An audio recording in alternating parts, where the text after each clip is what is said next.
Baik, teman-teman, mari kita lanjutkan materi TOEFL kita dan hari ini kita akan melanjutkan materi TOEFL kita di bagian reading ya.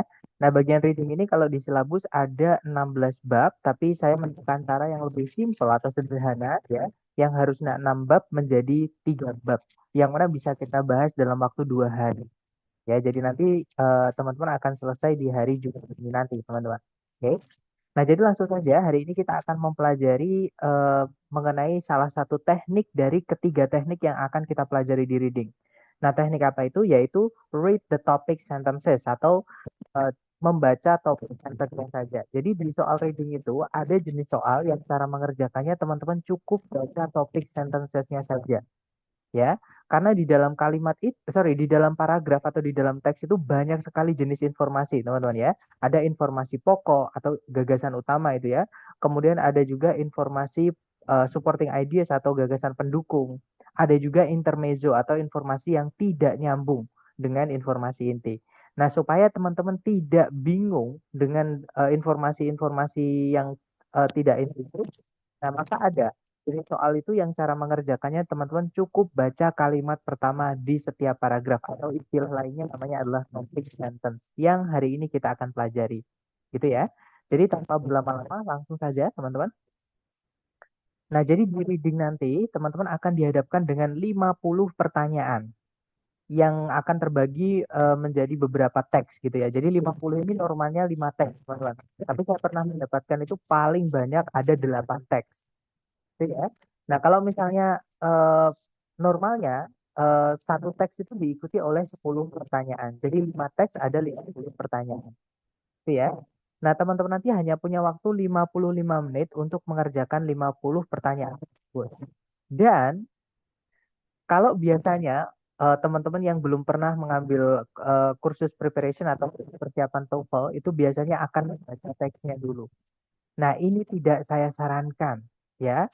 Terutama kalau teman-teman baru belajar reading ini tidak saya sarankan karena membaca teksnya dulu ini akan sangat menyita banyak waktu. Alasannya karena ketika teman-teman nanti membaca teksnya dulu sambil membaca soal apa namanya sambil mengerjakan soal-soalnya nanti teman-teman pasti akan baca lagi. Nah, daripada teman-teman mengulang pekerjaan yang sama, maka bisa kita jadikan satu aja supaya tidak menghabiskan waktu. Gitu ya. Jadi tidak saya sarankan di kelas saya untuk membaca teksnya dulu. Tapi teman-teman baca dulu soalnya, gitu ya. Jadi dibaca soalnya dulu, pahami yang diminta atau yang ditanya si soal ini apa.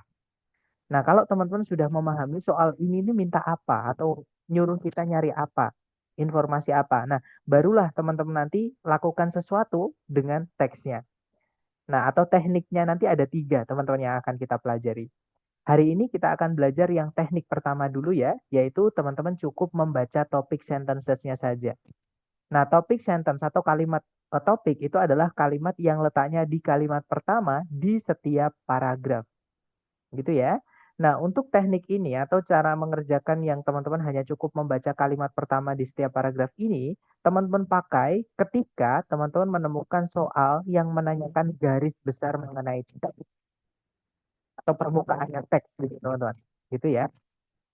Nah, jenis-jenis soal yang cara mengerjakannya adalah topik membaca kalimat pertama di setiap paragrafnya saja atau yang saya sebut tadi ya, soal-soal yang menanyakan garis besar mengenai teks antara lain yang pertama, kita punya soal main idea atau gagasan utama atau ide pokok gitu ya. Nah, main idea ini kalau di soal prediksi itu banyak sekali sebutannya, teman-teman. Kadang disebut subjek, kadang disebutnya adalah title ya, judul itu. Kemudian disebutnya kadang itu primary discussion dan lain-lain. Intinya kalau teman-teman ditanyain seluruh teks ini membahas tentang apa, nah itu adalah masuk ke dalam main idea ini. Nah, cara mengerjakannya, teman-teman cukup baca kalimat pertama di setiap paragraf. Contoh ya, teman-teman. Seperti yang saya sampaikan tadi, kalau di reading teman-teman baca soalnya dulu. Oke. Nah, di situ soalnya berbunyi, what is the topic of this topic? Apa sih topik dari teks ini? Nah, topik itu adalah bahasan utama. Jadi apa atau siapa yang sebenarnya ingin diangkat di teks itu, yang ingin dibahas di teks itu. Gitu ya. Nah, teman-teman cukup baca kalimat pertama di semua paragraf. Kebetulan di contoh ini paragrafnya cuma satu. Nah, berarti kita cukup baca kalimat pertamanya saja, teman-teman. Kalimat pertama berbunyi, di dalam filosofinya John Dewey, sebuah perbedaan yang signifikan itu dibuat antara kecerdasan dan kemampuan menggunakan logika. Nah, ini kalau kita paraphrase atau ceritakan kembali menggunakan kata-kata yang lebih sederhana ya, teman-teman. Jadi John Dewey itu membedakan kecerdasan dan kemampuan menggunakan logika. Itu ya. Jadi simpelnya seperti itu. Nah, kalau kita cek ABCD yang alfa, kecerdasan dari John Dewey. Bukan ya, teman-teman. Teks ini bukan ngomongin tentang John Dewey yang ngomongin seberapa cerdas dirinya. Bukan, tapi John Dewey itu membedakan bahwa berfilsafat gitu ya, atau menganggap bahwa kecerdasan dan kemampuan menggunakan logika itu dua hal yang berbeda atau tidak sama. Jadi yang alfa bukan, teman-teman. Teks ini tidak ngomongin tentang kecerdasannya John Dewey. Gitu ya. Kalau yang Bravo, distinctions made by John Dewey. Nah, hati-hati. Ini ada di dalam teks tadi. Jadi yang Bravo itu kalau diartikan perbedaan-perbedaan yang dibuat oleh John Dewey. Nah, tapi yang Bravo ini ada yang janggal, teman-teman. Atau kalau teman-teman pilih Bravo ini tetap akan salah. Nah, salahnya kenapa? Salahnya adalah perbedaan tentang apa? Kan perbedaan itu banyak sekali, teman-teman. Ya kan? Sedangkan yang Bravo ini cuma bilang perbedaan-perbedaan yang dibuat oleh John Dewey. Nah, selain itu, di teks itu perbedaan cuma satu, teman-teman. A sharp distinction. Ada di situ. Artinya adalah kedua. Jadi perbedaannya itu cuma satu, tidak banyak. Gitu ya. Nah, jadi yang Bravo itu adalah terlalu luas. Bisa diartikan seperti itu, general. Seperti itu. Nah, kalau yang Charlie, gagasan Dewey mengenai kemampuan untuk menggunakan logika. Nah, hati-hati, yang Charlie ini juga ada di dalam teks, teman-teman, ya. Dan memang benar, Dewey tadi memiliki gagasan atau ide mengenai kemampuan menggunakan logika. Tapi kalau kita pilih yang Charlie, ini salah. Alasannya ada bagian yang dihilangkan. Jadi Dewey itu bukan cuman memiliki gagasan mengenai kemampuan menggunakan logika ya, tapi juga kecerdasan, teman-teman. Nah, jadi informasinya ada yang hilang, nggak bisa ya. Karena teks ini bukan hanya ngomongin tentang ability to reason seperti itu. Nah, jawaban yang benar adalah yang delta. How intelligence differs from reasoning in Dewey's words. Jadi bagaimana kemampuan menggunakan, kecerdasan itu berbeda dari kemampuan menggunakan logika dalam karya-karyanya Dewey atau tulisan-tulisannya Dewey. Maksudnya filosofinya atau pandangannya seperti itu. Gitu ya, yang paling lengkap dan yang paling spesifik atau mewakili itu adalah yang delta. Nah, itu adalah contoh soal main idea dan cara mengerjakannya. Nah, selain soal mengenai main idea, ada dua soal lagi yang cara mengerjakannya juga menggunakan topik sentence ini, teman-teman. Maksudnya membaca kalimat pertama di setiap paragraf. Gitu ya. Nah, cuman yang dua sisanya ini jarang sekali keluar. Terutama yang terakhir nanti. Itu bahkan saya sampai sekarang belum pernah nemuin soal yang terakhir. Tapi kalau diprediksi atau yang teman-teman dapat dari lembaga nanti, itu ada, teman-teman. Makanya saya berikan. Gitu ya. Nah, jadi soal kedua yang cara mengerjakannya, teman-teman cukup membaca kalimat pertama di setiap paragraf itu adalah idea organization atau pengembangan ide. Jadi gimana si penulis itu gaya bicaranya gimana, teman-teman gitu ya. Jadi dia itu menyajikan atau menulis topik yang dia angkat itu bagaimana. Gitu ya, apakah dia itu memberikan konsep, kemudian diikuti penjelasan contoh-contohnya, gitu ya, ataukah dia itu menyebutkan suatu sebab, terus diikuti akibat, atau misalkan menceritakan secara kronologis suatu kejadian sejarah dan lain. Nah, itu adalah idea organization. Jadi kayak tekniknya si penulis menyajikan informasi yang dia tulis, seperti itu. Nah, contoh soalnya seperti ini, seperti biasa yang saya sampaikan tadi ya, kalau di reading teman-teman baca soalnya dulu. Di situ soalnya berbunyi, di dalam teks ini, nah, soalnya terpotong, teman-teman. Kita nggak bisa tahu ini jenis soal apa kalau soalnya hanya bilang di dalam teks ini, gitu ya. Dan saya yakinkan ke teman-teman, kalau teman-teman ngambil tes TOEFL yang resmi dari ITS, tidak akan pernah menemukan soal yang nggak lengkap seperti ini. Pasti soalnya lengkap, teman-teman. Jelas seperti itu. Gitu ya. Nah, tapi siapa tahu teman-teman nanti mengikuti tes prediksi atau yang dari lembaga menemukan soal seperti ini, maka cara mengerjakannya teman-teman pahami juga pilihan A, B, C, D-nya. Jadi bukan cuma soalnya tapi jawabannya juga teman-teman kenali gitu ya. Di situ pilihan alfa berbunyi, sebuah gagasan itu disajikan dan kemudian dibantah. Kalau yang Bravo, sebuah konsep diikuti oleh contoh-contoh. Kalau yang Charlie, sebuah sebab diikuti oleh akibat. Dan yang Delta, sebuah kepercayaan yang didukung dengan alasan-alasan logis. Seperti itu. Nah, sekarang kita berarti ini menanyakan tentang bagaimana si penulis itu gaya bicaranya atau gaya penulisan gitu ya, teman-teman. Nah, kita baca aja kalimat pertama di setiap paragraf, kita hubung-hubungkan gitu ya, kemudian cocokkan dengan pilihan A, B, C, D. Nah, kalimat pertama paragraf 1 berbunyi, jika ditanya siapa yang menemukan permainan baseball, hampir sebagian besar orang Amerika akan mungkin menjawab bahwa kepercayaan mereka lah bahwa Abner Doubleday yang melakukannya. Jadi orang-orang Amerika itu menganggap kalau Abner Doubleday itu menemukan permainan baseball, teman-teman. Kemudian paragraf kedua itu disebutkan Doubleday itu hanya diberikan pengakuan saja atau penghargaan saja atas penemuan ini di awal abad ke-20-an. Ketika perusahaan alat-alat olahraga yang namanya adalah Spalding itu menyuguhkan tugas atau memberikan tugas untuk meneliti pertanyaan akan siapa yang menemukan permainan baseball. Nah, berarti yang nemuin bukan Double D, teman-teman. Karena Double D itu disuruh neliti, suruh mencari tahu. Gitu ya, berarti bukan Double D, cuman orang-orang Amerika salah paham seperti itu. Kemudian paragraf terakhir, sekarang ini sebagian besar sejarawan olahraga itu sepakat bahwa Double D itu sebenarnya tidak punya andil apapun dalam permainan dalam perkembangan permainan baseball. Nah, berarti si penulis itu memberikan suatu apa ya, teman-teman? Posisi atau menyatakan suatu gagasan. Kemudian di paragraf 2 dan paragraf 3 gagasan itu tuh dibuktikan salah atau dibantah seperti itu. Nah, berarti jawabannya adalah yang alfa tadi ya, teman-teman. An idea is presented and then refuted. Jadi gagasan itu disajikan dan kemudian dibantah. Oke. Kemudian yang jenis soal terakhir, yang cara mengerjakannya teman-teman juga cukup baca kalimat pertama di setiap paragraf saja. Itu adalah tone, purpose, sama course. Nah, ini yang saya sebut tadi ya, ini jarang sekali. Bahkan untuk tone sama course ini saya nggak pernah nemu, teman-teman. Di soal TOEFL yang resmi dari ITS sampai sejauh ini.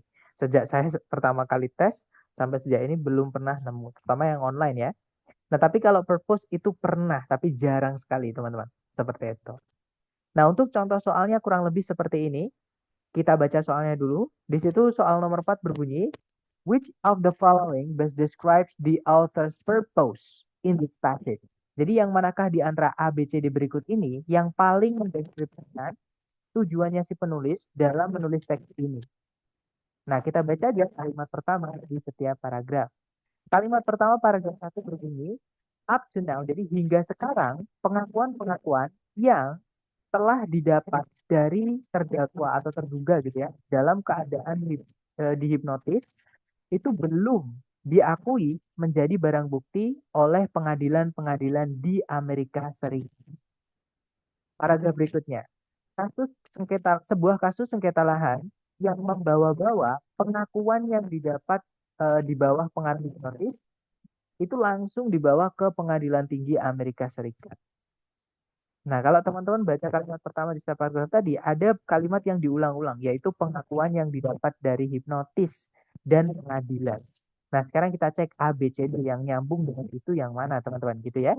Kalau yang alfa, untuk menjelaskan detail-detail dari suatu kasus pengadilan tertentu. Kasus itu berarti kayak kasus kriminal gitu, teman-teman. Misalnya pembunuhan atau pelecehan ini gitu ya, dan lain-lain. Nah, itu yang dimaksud dengan specific court case. Sedangkan di sini tadi itu ingin menjelaskan pengakuan yang didapat dari hipnotis itu bagaimana sih kalau di pengadilan gitu ya. Berarti yang alfa bukan, teman-teman. Karena itu bukan kasus ya, tapi itu adalah apa ya ngomongnya ya, kayak penjelasan gitu. Jadi penjelasan suatu eh, seperti itu. Jadi kalau misalkan ada ini dianggapnya bagaimana seperti itu. Kalau yang Bravo untuk menunjukkan alasan kenapa pengakuan-pengakuan yang dibuat di bawah pengaruh hipnotis itu tidak bisa dipercaya, hati-hati.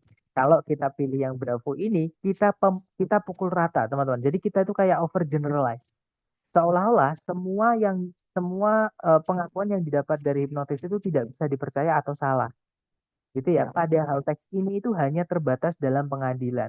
Dan itu bukan masalah salah atau benarnya ya, tapi itu apakah bisa dipakai sebagai barang bukti atau tidak? Jawabannya tidak. Nah, jadi bukan masalah bisa dipercaya atau tidak, tapi valid atau enggak gitu ya. Apa namanya dipakai di pengadilan pengakuan dari orang seperti itu. Jadi bravo bukan.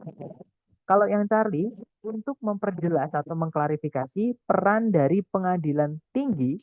Nah, dari sini aja udah salah ya, karena pengadilan tinggi itu hanya dibahas paragraf kedua. Itu pun dia jadi sebagai pelaku sampingan, teman-teman. Jadi bukan Supreme Court-nya. Dari sini kita sudah tahu kalau itu salah, bukan peran dari pengadilan tingginya gitu ya. Dalam mentidakvalidkan pengakuan yang didapat dari orang yang dihipnotis. Bukan, jadi bukan cuman peran pengadilan tinggi aja, tapi seluruh pengadilan di Amerika Serikat. Karena di atas itu nggak ngomongin tentang pengadilan tinggi. Hanya sebatas pengadilan-pengadilan di Amerika Serikat. Nah, jawabannya adalah yang delta, teman-teman.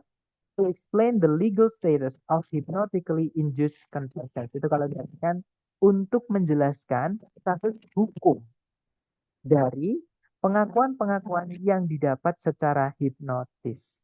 Nah, status hukum dari pengakuan-pengakuan yang didapat dari hipnotis itu tidak bisa dipakai sebagai barang bukti. Seperti itu di Amerika Serikat, gitu ya. Nah, jadi jawabannya yang delta, teman-teman. Kemudian nomor 5, tone dari teks ini bisa dideskripsikan sebagai, nah jadi tone itu adalah suasana hati si penulis, teman-teman. Atau sikap si penulis terhadap topik yang dia bahas. Apakah si penulis itu misalnya kesal, apakah si penulis itu senang, apakah si penulis itu marah, apakah si penulis itu puas, dan sebagainya. Gitu ya. Nah, tone ini ada dua sebenarnya secara umum, teman-teman. Yaitu subjektif sama objektif. Kalau misalnya penulis itu memasukkan pendapatnya atau perasaannya atau sudut pandangnya, maka si penulis itu subjektif. Nah, kalau subjektif, maka teman-teman harus cek petunjuknya di kalimat pertama di setiap paragraf itu mana yang menunjukkan sikapnya si penulis. Gitu ya. Nah, tapi kalau teman-teman tidak menemukan perasaan si penulis atau sudut pandang si penulis ataupun eh, apa ya sikap si penulis di dalam kalimat pertama di setiap paragraf, artinya penulis itu netral atau objektif, teman-teman. Nah, kalau penulis netral atau objektif, dia hanya ingin memberikan informasi saja kepada para pembacanya. Seperti itu. Kita baca aja kalimat pertama di setiap paragraf, apakah kita menemukan atau tidak sikap si penulis atau perasaan si penulis atau sudut pandang si penulis, gitu ya. Nah, kita cek aja. Kalimat pertama berbunyi, hingga saat ini pengakuan-pengakuan yang diperoleh dari orang-orang dihipnotis itu belum dianggap sebagai barang bukti, belum bisa diakui sebagai barang bukti oleh pengadilan-pengadilan di Amerika Serikat. Nggak ada penulis terlibat di situ ya. Dia hanya memberikan informasi saja. Kita cek paragraf 2. Sebuah kasus sengketa lahan yang membawa-bawa pengakuan yang didapat dari hipnotis langsung dibawa ke pengadilan tinggi Amerika Serikat. Nah, sama, si penulis itu tidak menyebutkan apakah dia itu khawatir, apakah dia itu senang, apakah dia sedih, apakah dia nggak puas atau mengkritisi gitu ya. Itu nggak ada. Berarti si penulis di sini itu hanya ingin memberikan informasi apa namanya teman-teman, sesubjektifnya. Seobjektifnya, maksudnya seapa adanya gitu. Dia nggak mengedit apapun, maksudnya gitu, nggak memasukkan, nggak melibatkan dirinya sendiri seperti itu, gitu ya. Nah, berarti jawabannya adalah yang delta, gitu ya. Informatif. Si penulis hanya ingin memberikan informasi saja. Kemudian yang nomor 6, teks ini kemungkinan akan diminta atau ditugaskan dibaca di sebuah mata kuliah yang manakah di antara berikut ini. Nah, kalau teman-teman menemukan soal yang menanyakan mata kuliah atau bidang keilmuan apa yang membahas topik yang ditulis oleh si penulis, teman-teman baca kalimat pertama di setiap paragraf dengan mencari vocab-vocab yang dipakai. Karena dari kosakata atau vocabnya itu teman-teman bisa mengenali, oh ini dipakainya di biologi, oh ini dipakainya di psikologi, oh ini dipakainya di sejarah misalnya, seperti itu. Nah, kita baca di kalimat pertama, di situ ada kata confession, artinya pengakuan atau kesaksian gitu ya. Kemudian ada juga defendants, terduga atau terdakwa. Ada juga evidence, barang bukti. Ada juga courts in the United States, jadi pengadilan-pengadilan di Amerika Serikat. Nah, ini berarti ngomongin tentang hukum. Nah, di pilihan A, B, C, D yang menyebutkan kata hukum cuman satu, yaitu yang alfa. Nah, berarti jawabannya yang alfa, teman-teman. American law, undang-undang Amerika atau hukum Amerika, seperti itu. Gitu ya. Nah, kalau yang Bravo itu psychiatric healing itu adalah pengobatan psikiatris. Bukannya ini bukan pengobatan, tapi ngomongin tentang kesaksian di pengadilan yang didapat secara hipnotis. Jadi nggak ada pengobatan-pengobatan sama sekali di situ, teman-teman. Kalau yang Charlie, parapsychology, nah ngomongin psikologi lah kayak gitu.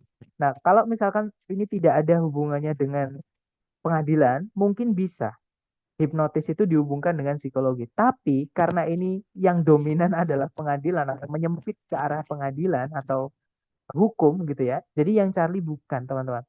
Seperti itu. Kalau yang Delta filosofi, nah jauh ya. Ini lebih ke arahnya hukum. Jadi jawabannya yang alfa, teman-teman. Nah, itu tadi adalah jenis-jenis soal yang cara mengerjakannya teman-teman cukup baca kalimat pertama di setiap paragraf, kemudian teman-teman pahami dan cocokkan dengan pilihan A, B, C, D. Sebelum kita lanjut ke latihan buat teman-teman, mungkin adakah yang pengen teman-teman tanyakan sebelum kita latihan? Silahkan.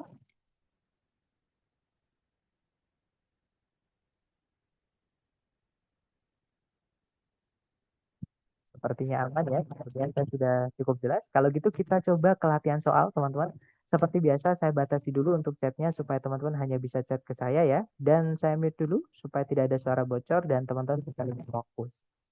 Di sini ada satu soal, jangan takut salah. Sorry, 1 menit, maaf. Dimulai dari sekarang, silahkan teman-teman.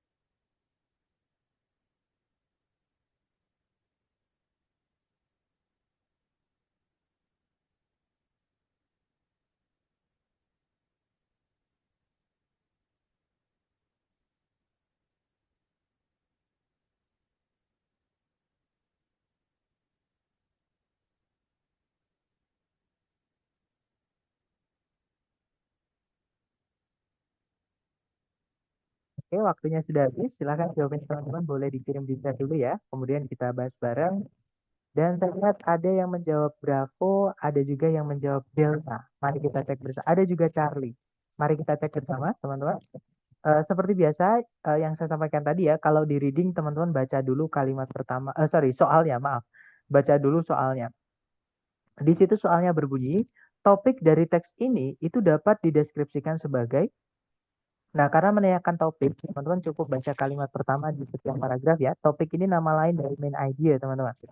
Nah, topik center itu adalah kalimat pertama di setiap paragraf yang mana mereka berbunyi, kepuasan kerja merupakan tingkat kebahagiaan atau tingkat kepuasan gitu ya, yang para pekerja atau karyawan rasakan mengenai pekerjaan mereka yang dipengaruhi oleh faktor-faktor seperti eh, job nature itu berarti sifat pekerjaannya gitu ya, atau eh, apa alam itu apa bahasa Indonesia yang enak teman-teman. Jadi kayak ya intinya keadaan kerjanya, keadaan pekerjaannya itu.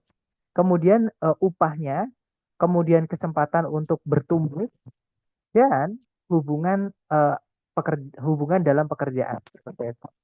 Kemudian paragraf kedua, mengukur kepuasan kerja merupakan sorry, itu kontroversial atau apa ya? Kontroversial itu menimbulkan perdebatan dikarenakan sifat subjektifnya. Jadi masih dianggap subjektif. Jadi masih tergantung pendapat si yang ngetes, teman-teman. Kalau menurut si yang ngetes begini ya begini. Menurut si ngetes begitu ya begitu. Padahal belum tentu maksudnya seperti itu.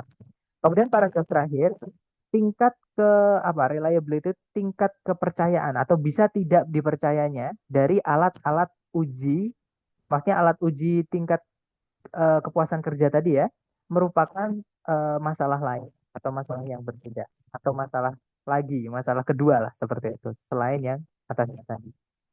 Nah, berarti kita cek ABCD. Ini intinya ngomongin tentang kepuasan pekerjaan ya, teman-teman. Dan apa namanya sulitnya gitu ya, sulitnya intinya masalah untuk mengukurnya. Jadi masalah untuk mengetes atau mencari tahu kepuasan kerja ini. Nah, kita cek yang ABCD, yang alfa, keuntungan-keuntungan dari kepuasan kerja yang tinggi. Nah, kita tidak menemukan tadi di kalimat pertama di setiap paragraf, kalau misalkan tingkat kepuasan kerja tinggi itu nanti kita mendapatkan keuntungan apa. Nah, berarti yang alfa bukan, teman-teman. Kalau yang Bravo, the challenges in measuring job satisfaction. Jadi kesulitan-kesulitan atau kendala gitu ya dalam mengukur atau mencari tahu kepuasan kerja. Nah, kemungkinan jawabannya Bravo, teman-teman. Karena dari kalimat pertama yang kita baca tadi di setiap paragraf tadi ya, kita menemukan bahwa kepuasan kerja itu sulit dicari tahu karena tingkat subjektivitasnya dan juga alat-alat ukurnya itu tidak, maksudnya bukan tidak bisa dipercaya, tapi tingkat tingkat bisa dipercayanya itu masih dipertanyakan lah intinya gitu. Gitu ya. Jadi kemungkinan yang Bravo, teman-teman. Kalau yang Charlie, alat-alat yang digunakan untuk mengukur kepuasan kerja. Nah, hati-hati. Ini ada memang di dalam teks. Tapi di kalimat pertama di setiap paragraf kita tidak menemukan alat-alat yang dipakai di setiap sorry, untuk mengukur kepuasan kerja itu alatnya apa aja, ya kan? Nah, itu hanya di teman-teman temukan di paragraf terakhir. Jadi kalau kita pilih yang cari, kita menghilangkan paragraf satu dan paragraf kedua. Jadi nggak bisa, teman-teman. Ya, jadi kayak terlalu sempit lah bisa dibilang seperti itu. Oke. Kalau yang delta, dampak dari kepuasan kerja terhadap produktivitas kerja maksudnya atau hasilnya. Nah, di kalimat pertama setiap paragraf tadi kita tidak menemukan, teman-teman ya, dampak dari kepuasan kerja terhadap produktivitas itu apa? Apakah produktivitas itu meningkat? Apakah produktivitas menurun? Itu nggak ada, teman-teman. Jadi bukan ngomongin korelasi tentang kepuasan kerja dengan apa namanya produktivitasnya, ya, tapi lebih ke ngomongin bahwa kepuasan kerja itu ngukurnya gimana, gitu ya. Jadi masih menjadi kontroversi atau perdebatan. Nah, jadi jawaban yang paling tepat adalah yang Bravo. Lanjut ya, teman-teman. Nomor dua, silahkan dicoba lagi, jangan takut salah. Silahkan.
Oke, waktunya habis. Silahkan jawabnya teman-teman dikirim di chat.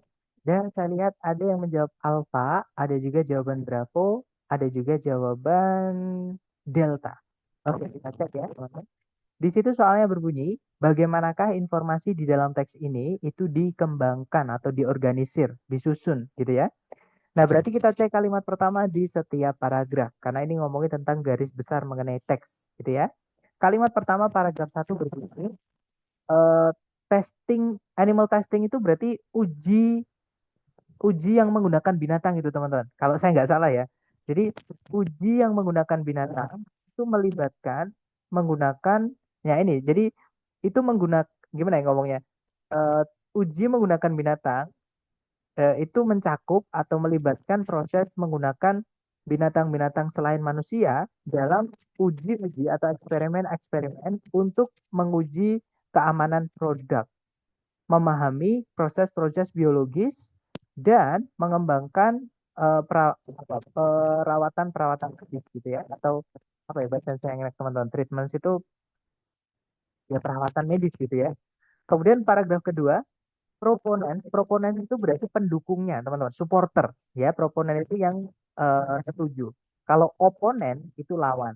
Jadi proponen itu kawan, gitu ya. Jadi eh, para proponennya atau para supporternya itu memandang uji menggunakan binatang itu sebagai penting atau dianggap penting, gitu ya, untuk penelitian medis dan dan memastikan keamanan produk. Kemudian memberikan gambaran yang tidak bisa didapat melalui metode-metode yang lain.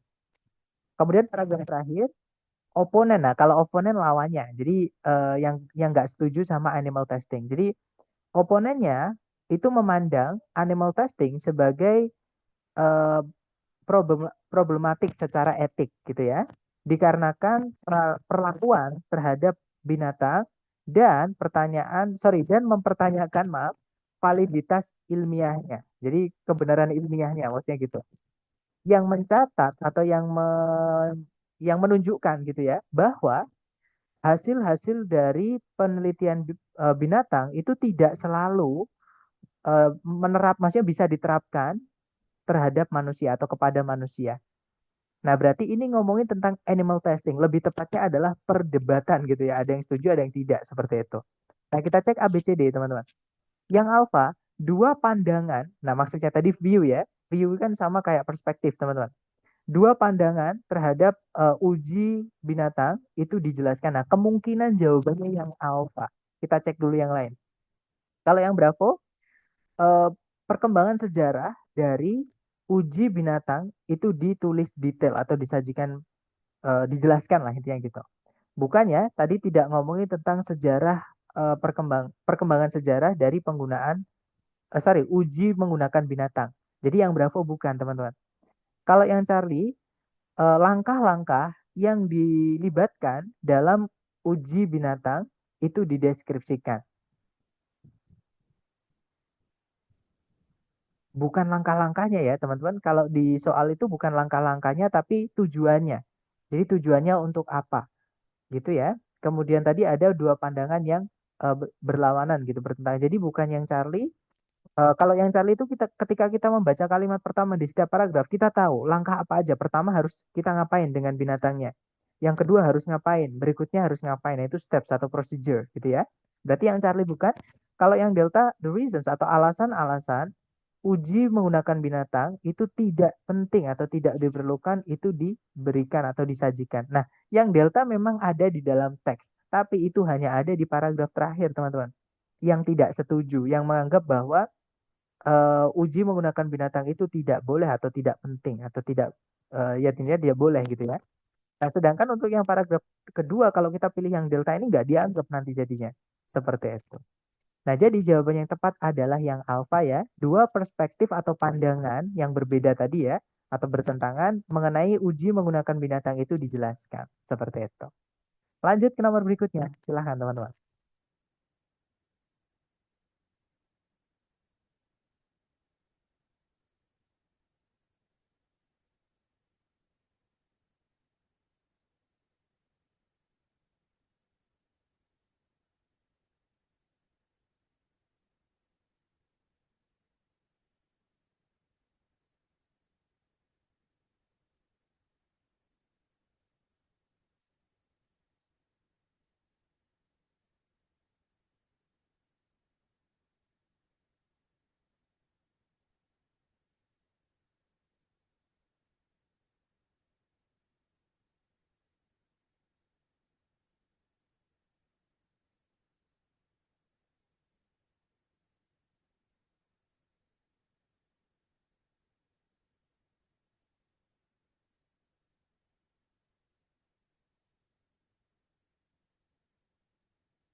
Oke, waktunya habis. Silahkan jawabannya, teman-teman, boleh dikirim di chat, ya. Kemudian kita bahas bareng, teman-teman.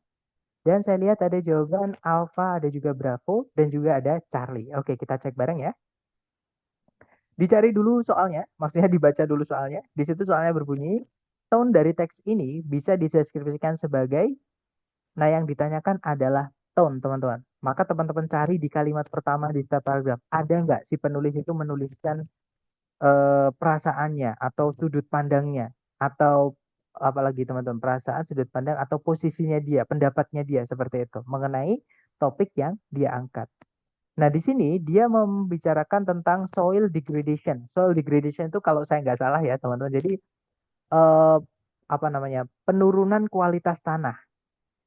Yang saya tahu ini nggak tahu benar apa nggak. Saya pernah dengar itu kalau tanah itu terlalu sering ditanami untuk agrikultur atau pertanian dengan misalnya nih satu tanaman yang sama misalnya. Nah, itu katanya tanahnya bisa rusak gitu, teman-teman. Kalau nggak gitu terlalu sering dikasih pupuk kimia itu tanahnya jadi rusak. Kalau nggak gitu apa namanya? Dipakai untuk perumahan ataupun industri. Nah, nanti tanahnya jadi rusak. Nah, kurang lebih seperti itu. Itu soil degradation. Gitu ya. Di situ disebutkan bahwa soil degradation itu semakin meningkat pada tingkat yang semakin mengkhawatirkan. Ini yang saya maksud, si penulis menuliskan perasaannya atau pandangannya atau pendapatnya. Gitu ya. Di sini kita bisa tahu bahwa si penulis itu sikapnya, dia itu khawatir, teman-teman, terhadap topik yang dia bahas, yaitu soil degradation. Karena dia menuliskan bahwa semakin escalate. Escalate itu semakin meningkat gitu ya pada tingkat yang mengkhawatirkan. Nah, ya sudah, berarti cari ABCD yang artinya sama dengan khawatir. Nah, ABCD yang artinya khawatir adalah yang alfa, teman-teman. Gitu ya. Concerned. Concerned artinya takut, cemas atau khawatir. Gitu ya, teman-teman. Kalau yang Bravo disinterested. Disinterested itu tidak tertarik. Kalau tidak tertarik ngapain ditulis sama si penulis ya kan, teman-teman? Kalau yang Charlie placid. Placid itu kalau saya nggak salah itu malah justru eh, apa ya teman-teman? Ya membosankan lah. Intinya kayak kayak biasa-biasa aja. Kayak misalkan kita melihat sesuatu dan kita nggak tertarik. Nah itu sama lah dengan disinterested teman-teman. Gitu ya. Jadi placid itu kayak kita nggak tertarik sama barang itu. Jadi kayak biasa-biasa aja seperti itu. Itu placid atau datar lah seperti itu. Kalau yang delta exaggerated itu artinya dilebih-lebihkan atau kalau bahasa gaulnya itu kita bilangnya alay, teman-teman. Bukan ya. Jadi jawabannya adalah yang alfa. Si penulis di sini dia merasa khawatir atau cemas. Jadi teks ini itu tone-nya adalah cemas, teman-teman, atau takut atau khawatir seperti itu. Gitu ya. Lanjut ke nomor berikutnya. Silahkan teman-teman coba dulu. 1 menit dimulai dari sekarang. Silahkan teman-teman.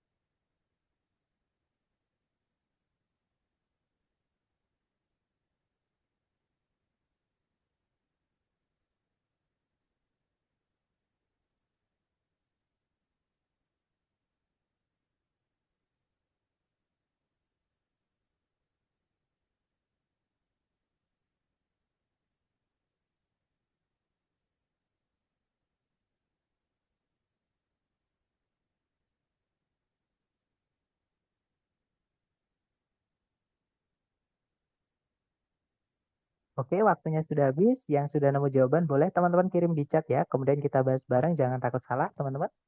Dan saya lihat ada jawaban Bravo. Bravo. Ada juga jawaban Alpha. Oke, mari kita cek bersama ya, teman-teman. Di situ soalnya berbunyi, what does the passage mainly discuss? Apa yang teks ini utamanya bahas? Nah, berarti ngomongin tentang seluruh teks atau garis besar mengenai teks. Nggak perlu dibaca seluruh teks, teman-teman. Cukup baca topik sentence-nya saja supaya teman-teman tidak bingung dengan informasi supporting idea sama intermezzo atau informasi yang tidak nyambung. Gitu ya.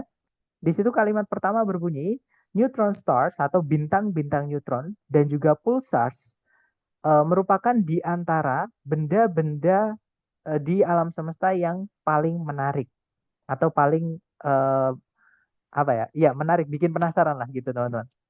Nah, yang keduanya itu berasal dari remnants itu remah atau sorry bukan reruntuhan atau sisa-sisa gitu ya. Sisa-sisa dari bintang-bintang yang besar yang telah mengalami ledakan supernova. Jadi supernova itu bintang itu kalau meledak, bintang itu ada umurnya, teman-teman. Dia bisa mati. Nah, kalau bintang mati itu dia meledak namanya supernova. Seperti itu. Nah, jadi ledakan supernova. Kemudian paragraf berikutnya. Pulsars. yaitu sejenis bintang neutron tertentu itu dibedakan dengan putaran cepat dan juga pembuangan cahaya. Beams itu sinar gitu ya, dari radiasi elektromagnetik dari kutub-kutub magnetis mereka, kutub-kutub magnetiknya. Kemudian paragraf terakhir, meskipun perbedaan-perbedaan mereka, neutron stars dan juga pulsars itu memiliki beberapa kesamaan. Nah, berarti intinya ini ngomongin tentang neutron stars dan pulsars itu apa. Gitu ya, teman-teman. Lebih tepatnya ke perbedaan. Nah, kalau ada kesamaan juga di paragraf terakhir. Gitu ya, teman-teman. Kita cek aja A, B, C, D. Yang alpha, the differences between stars and supernovae. Perbedaan-perbedaan antara bintang dan juga ledakan bintang. Nah, kalau yang alpha ini yang membuat salah adalah supernovanya ya, teman-teman. Bukan supernova, tapi ngomongin tentang neutron star sama pulsars, teman-teman. Gitu ya. Jadi bukan ngomongin perbedaannya bintang sama ledakan bintang. Ya, jadi yang alpha salahnya di situ.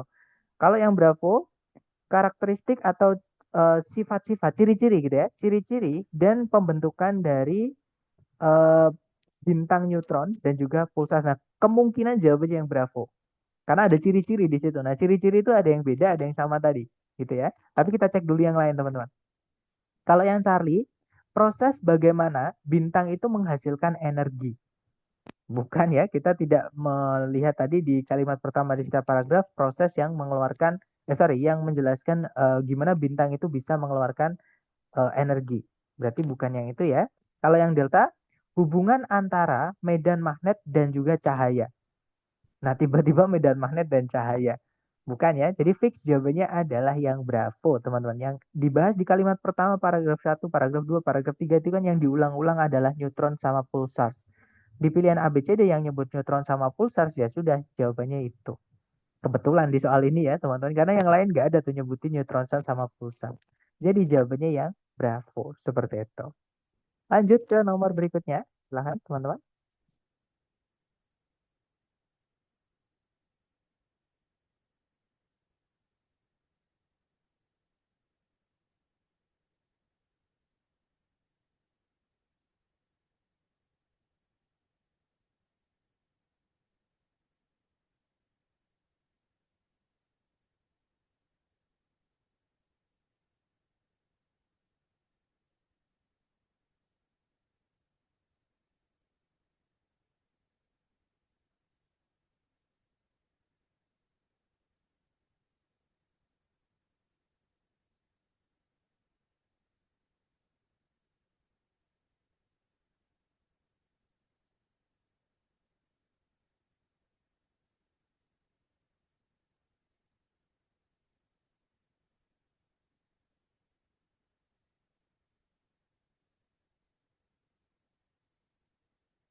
Oke, waktunya habis. Yang sudah nemu jawaban boleh teman-teman kirim di chat ya. Kemudian kita bahas bareng teman-teman. Dan saya lihat teman-teman menjawab antara Charlie atau Bravo. Kita cek bersama teman-teman. Mari kita baca soalnya dulu. Di situ soalnya adalah what does the passage mainly discuss? Apa yang teks ini utamanya bahas? Nah, berarti ini ngomongin tentang main idea ya, atau main discussion atau primary discussion ya, teman-teman. Cara menjawabnya, teman-teman cukup baca kalimat pertama di setiap paragraf, pahami kemudian dihubungkan dengan pilihan A, B, C, D. Gitu ya. Kalimat pertama paragraf 1 berbunyi, berbeda dari kepercayaan populer atau kepercayaan umum, banteng itu tidak menjadi marah oleh warna merah. Jadi banteng itu sebenarnya nggak marah gara-gara melihat warna merah. Maksudnya seperti itu, teman-teman. Paragraf kedua, banteng seperti hewan cattle yang lain, kayak sapi, kayak apa, cattle itu ya kerbau gitu ya. Itu adalah dikromats.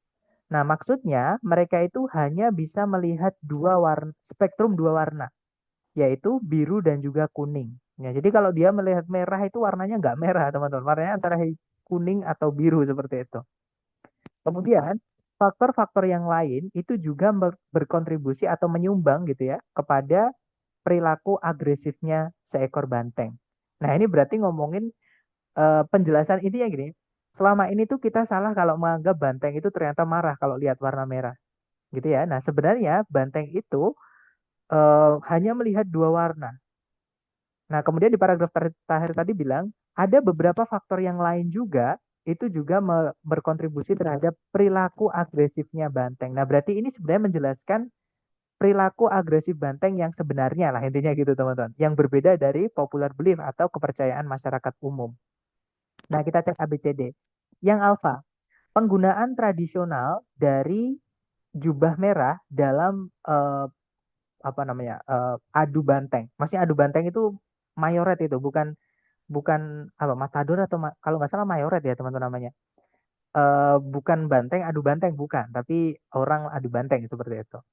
Jadi yang alfa bukan ya, nggak ada hubungan, nggak disebutkan sama sekali red caps di situ. Adanya red doang, tapi bukan caps. Kalau yang Bravo, alasan-alasan dibalik perilaku agresifnya banteng. Nah, ketemu teman-teman. Jawabannya adalah yang Bravo. Atau kita cek dulu yang lain ya. Kalau yang Charlie, eh, persepsi warna atau gimana ya ngomongnya? Eh, ya, pandangan warna dari banteng. Bukannya itu memang ada di paragraf kedua, teman-teman. Tapi itu hanya sebagai salah satu alasan untuk apa namanya? Men-tackle atau mengcombat atau melawan gitu ya eh, anggapan bahwa banteng itu marah kalau lihat warna merah. Nah, padahal dia itu melihatnya itu di chromats, hanya bisa lihat biru sama kuning, teman-teman. Seperti itu. Jadi bukan yang Charlie ya, karena eh, apa paragraf satu sama paragraf 3 bukan ngomongin itu. Kalau yang Delta, sejarah dari praktek-praktek adu banteng. Nah, tiba-tiba ngomongin sejarah adu banteng, padahal kan bukan, teman-teman. Ya sudah berarti benar jawabannya yang Bravo tadi ya, alasan atau faktor dibalik kenapa banteng itu kok agresif atau marah seperti itu.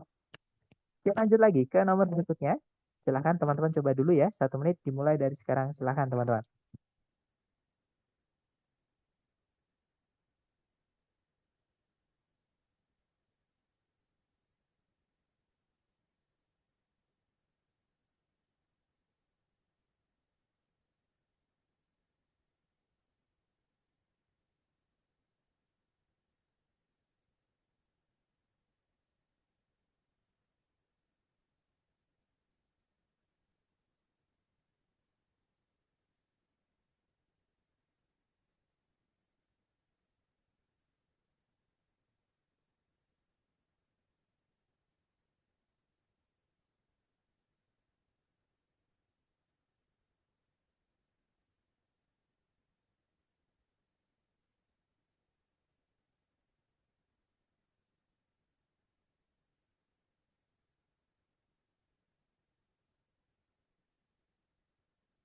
Oke, waktunya sudah habis. Silahkan jawabannya teman-teman boleh kirim di chat dulu ya. Kemudian kita bahas bareng. Silahkan. Dan saya lihat ada jawaban Charlie, Charlie, dan semuanya kompak menjawab Charlie. Oke, baik, ya.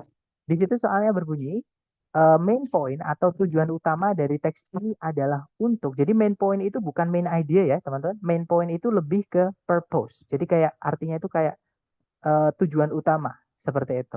Gitu ya, bukan ke arah yang main idea karena banyak yang menganggapnya main idea. Nah, kita baca kalimat pertama di setiap paragraf. Kalimat pertama paragraf 1 berbunyi, the natural desalination atau proses desalinasi alami. Maksudnya desalinasi itu gini, kalau nggak salah ya teman-teman. Karena saya pahamnya salinasi itu adalah proses pengasinan. Jadi kalau desalinasi itu memisahkan air dengan yang eh, zat-zat yang membuat dia asin lah gitu. Misalkan garam atau keringat misalnya seperti itu gitu ya. Nah, itu namanya desalinasi. Jadi proses desalinasi alami itu merupakan sesuatu yang banyak orang mungkin tidak pahami sepenuhnya. Jadi, bagaimanakah proses desalinasi alami itu bekerja atau terjadi, gitu ya? Paragraf kedua bilang, proses ini yang dikenal sebagai solar desalination atau desalinasi oleh matahari, solar itu sama kayak sun ya, matahari, teman-teman, merupakan suatu bagian penting dari siklus air di bumi dan memastikan bahwa kita itu punya atau mendapatkan persediaan air segar yang terus-menerus. Kemudian paragraf terakhir, desalinasi oleh matahari itu tidak hanya menarik. Nah, dia atau proses tersebut itu penting untuk kehidupan di bumi. Seperti itu. Nah, berarti intinya ini ngomongin tentang proses desalinasi gitu ya. Kita cek ABCD teman-teman. Tadi teman-teman menjawab Charlie ya, kita cek. Yang Charlie menjelaskan proses alami dari ya betul. Jawabannya adalah yang Charlie teman-teman. Jadi menjabarkan atau menjelaskan proses alami dari desalinasi oleh matahari gitu ya. Kita cek AB sama delta ini kira-kira salahnya kenapa teman-teman? Kalau yang alfa mendeskripsikan bentuk-bentuk presipitasi tiba-tiba, bentuk-bentuk hujan yang berbeda dalam siklus air. Nah, jadi salahnya di presipitasinya. Jadi bukan proses hujan ya, tapi proses penyaringan apa namanya garam atau apa ya, pokoknya yang bikin air itu asin menjadi segar seperti itu oleh alam gitu. Jadi bukan oleh manusia tapi oleh alam.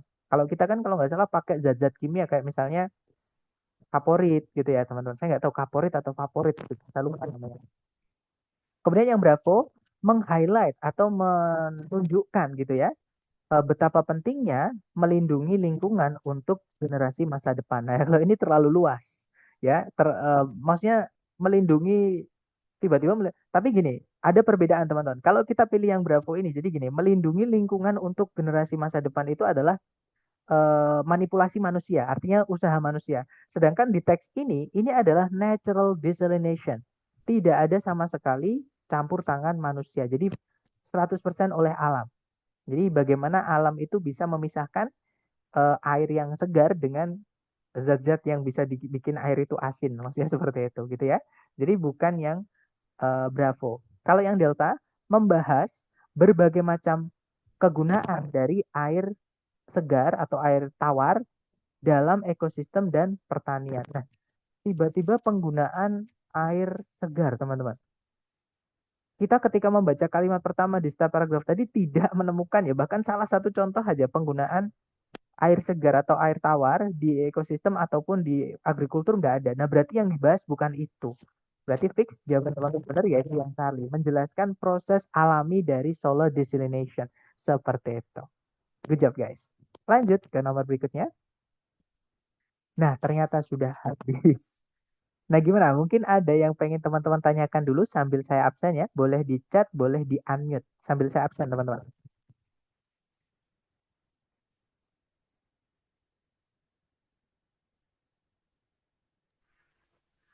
Mister, aku mau nanya. Boleh, silahkan. Mister. Halo? Halo? Ya, silahkan, Mister. Oh iya. Eh, jadi kalau TOEFL ETS itu jumlah soalnya ada berapa ya, Dok? Mister. Totalnya, Mister. Jadi, atau saya rinci satu-satu ya. Di listening, teman-teman Iya. akan dihadapkan dengan total 50 pertanyaan. Di structure, totalnya 40 pertanyaan. Di reading, totalnya 50 pertanyaan. Jadi kalau pertanyaannya, kalau di TOEFL ITP, total soalnya berapa? Ada 140 pertanyaan. Seperti itu, Mister. Jadi struktur yang kemarin kita bahas subjek predikat adanya 40 Mister soalnya. Tapi campur nanti acak. Jadi bukan maksudnya Oh, ya bukan maksudnya subjek predikat doang bab satu aja untuk 40 soal, bab 2 40 bukan. Nanti itu banyak banget, Mister. 10 bab di structure kali 40 kan berarti 400 pertanyaan. Pasti otak kita overdosis gitu, jebol. Jadi nggak seperti itu. Jadi 40 soal itu nanti acak, udah campur. Semua yang bab kita pelajari. Nah, yang kita pelajari itu sebenarnya satu cara, teman-teman ya, tapi itu apa namanya? Bertingkat gitu. Jadi nanti teman-teman cari predikatnya dulu, kemudian subjeknya, kemudian ada predikat lagi enggak. Jadi kayak nyambung gitu loh, Mister maksudnya.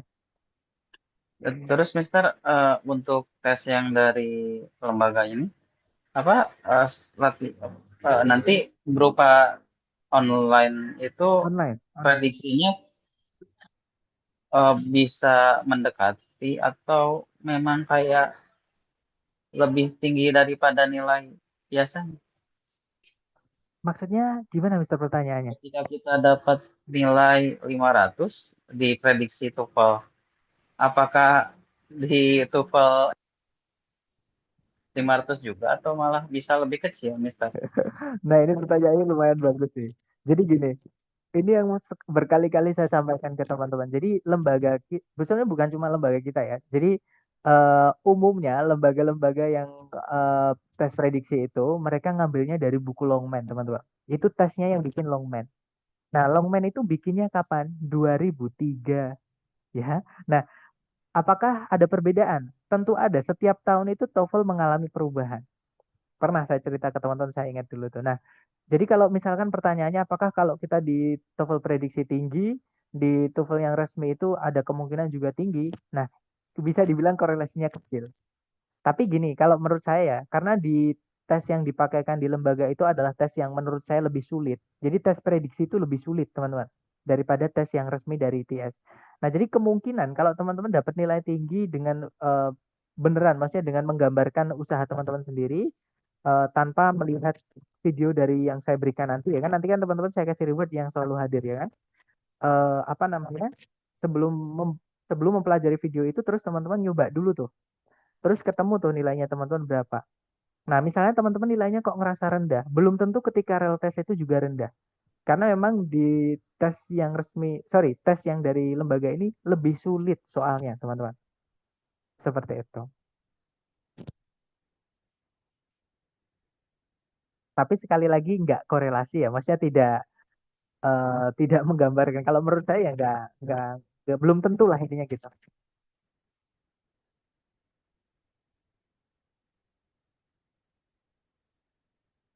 Mungkin ada pertanyaan lagi, silakan. Oh, di chat ternyata ada, maaf, saya tidak sadar ya.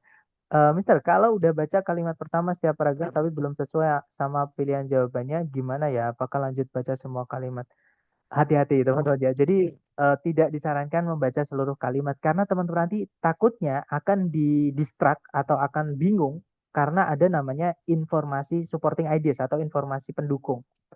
Nah, kadang informasi pendukung itu ditambahi dengan intermezzo yang mana nggak nyambung dengan informasi inti atau main idea. Jadi hati-hati di dalam teks itu si penulis itu kadang liar sekali, teman-teman. Nulisnya itu sampai kemana-mana. Walaupun masih nyambung, ada juga yang bahkan tidak nyambung sama sekali. Seperti itu. Jadi eh, supaya teman-teman tidak bingung, informasi kan disusun dari yang paling umum, semakin ke bawah itu semakin sempit. Jadi baca yang paling luas. Seperti itu. Nanti teman-teman akan bisa memetakan gitu ya dari pilihan A, B, C, D. Nah, kalau pertanyaannya gimana kalau saya masih belum bisa? Maka itu perlu latihan. Gitu ya. Jadi teman-teman nanti perlu latihan untuk eh, menentukan, memilih atau menseleksi pilihan A, B, C, D dengan yang sudah kita pahami dari kalimat pertama, paragraf 1, 2, 3, 4 dan seterusnya. Gitu ya. Kemudian perkiraan selesai kelas dari lembaga kapan, Sir? Nah, reading ini cuma ada 2 meeting, teman-teman. Hari ini sama besok. Nah, jadi besok kita adalah hari terakhir, artinya Senin depan kita sudah free. Nah, tapi tes dari lembaga saya nggak tahu kapan. Tapi pastinya nggak jauh-jauh sih dari hari Senin besok ini. Gitu ya, karena eh, apa namanya, biasanya itu hari ke-20. Gitu ya. Hari ke-20 itu berarti karena kita lebih cepat selama, bentar teman-teman, kita itu lebih cepat selama 6 tambah 2, 8 hari. Oh sorry, enggak, 6 hari. Karena saya dulu nggak masuk 2 kali ya. Jadi kita lebih cepat 6 hari. Nah, teman-teman masih punya waktu 6 hari itu untuk latihan seperti itu. Dan tadi sudah ada beberapa teman-teman yang ikut di ekstensi juga, maksudnya udah daftar di ekstensi juga. Ya, saya terima kasih sekali teman-teman. Itu penyemangat saya buat bikin soal gitu. Nah, itu adalah cloningan yang dari biasa. Atau kalau teman-teman nanti penasaran dengan skor teman-teman yang paling menggambarkan, ya ekstensi itu. Kalau menurut saya ya, teman-teman. Karena cara mengerjakannya itu sama plek, teman-teman. Bahkan di reading itu soalnya enggak.